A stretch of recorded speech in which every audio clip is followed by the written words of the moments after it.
the Seattle Seahawks taking on the Pittsburgh Steelers. Guys, week 2 gives an intriguing cross-conference showdown. The Seahawks headed to Pittsburgh to take on the Steelers. The Seahawks are trying to avoid the 0-2 start, while the Steelers are looking to build momentum and open up after the opening 1-0 and start 2-0 on this season. This one may not be flashy on paper, but this has got plenty of storylines, and this is going to be a must-watch game. Guys, let's start off with the Seattle Seahawks on this side. The biggest question is cornerback Woolen. Mike Macdonald was asked if Woolen would start on Sunday, and his response is just 2 words. We'll see. That tells you all need to know. Woolen has struggled, misplayed 2 big throws in the opener that cost the Seattle Seahawks the game. With Josh Jobe emerging as a reliable option, Woolen is fighting for his job. Still, Woolen's size and speed makes him the only corner who can physically match up with DK Metcalf, a former Seahawk now on the other side. Even if Jobe starts, expect Woolen to see plenty of snaps in that matchup. On the offensive side of the thing, Seattle's backfield is in lux. Kenneth Walker III just had 5.4 fantasy points on 13 touches last week. He didn't look 100% either. Jack Charbonnet actually led the team in carries and outproduced him with 10.7 fantasy points. That's something to watch moving forward. If Kenneth Walker isn't healthy, the backfield should shift quickly to Charbonnet. Now, let's flip it to the Pittsburgh Steelers.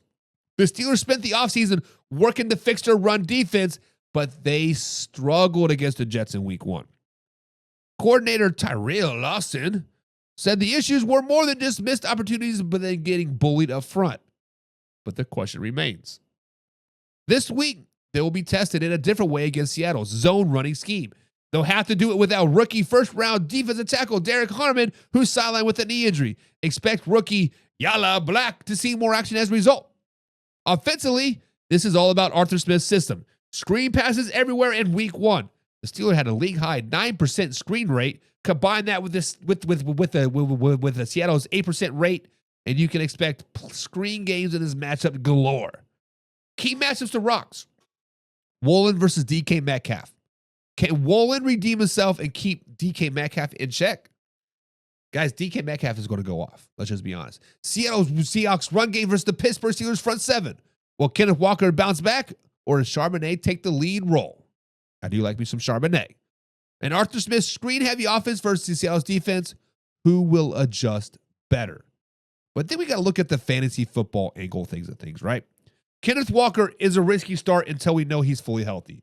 Charbonnet looks like the better play as of right now in deeper leagues. But for Pittsburgh, keep an eye on Jaylen Warren.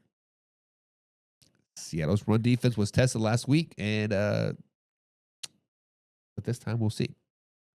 Right, so the Seahawks are predicted as 3.5 favorites, with the over-under just at 39.5. So this tells you Vegas expects a low-scoring game, grinded out type of game. Sam Darnold's history doesn't help Seattle's case either. He's just 14-22 against the spread on the road and 8-17 as the underdog. Guys, this feels like a classic Pittsburgh Steelers game. Tough, physical, decided late. Seattle's quarterback situation and run game questions worry me a lot. But on the other hand, Pittsburgh Steelers looks like a team figuring things out his identity with Arthur Smith offense. Final score prediction, Steelers 24, Seahawks 20. But what do you guys think? Can the Steelers bounce back and even their record, or can Seattle bounce back and even the record, or the Steelers keep on rolling to 2-0 for the second season? Drop your comments in the predictions below. Now let's move on